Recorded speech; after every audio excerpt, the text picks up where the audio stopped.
Donc, après la joie d'une libération, 4 otages français libérés cette semaine, sains et saufs, après 3 ans de captivité dans le désert sahélien, ne pas oublier toutefois les 2 Français qui restent détenus dans des conditions mystérieuses, ne pas oublier non plus un Suédois, un Néerlandais et un Britannique, également otages du désert, toujours pas libérés. Après ce soulagement donc, l'effondrement. 2 journalistes enlevés à Kidal, au nord du Mali, et assassinés aussitôt après. Ainsi s'installe le sentiment qu'on n'en finira jamais avec cette litanie d'enlèvements tantôt aveugles des citoyens anonymes, tantôt ciblés des journalistes, assez souvent. Voilà maintenant plus d'une trentaine d'années que le phénomène est apparu.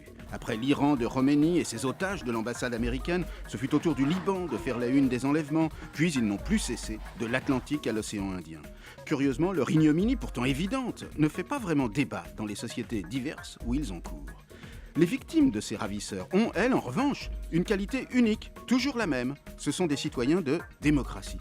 Car les prises d'otages de citoyens anonymes ont ceci de particulier qu'elles ne peuvent prospérer, entre guillemets, que à l'encontre d'États démocratiques, où chaque citoyen compte autant qu'un autre et où l'information circule librement, en particulier l'information sur les prises d'otages, grâce justement aux journalistes.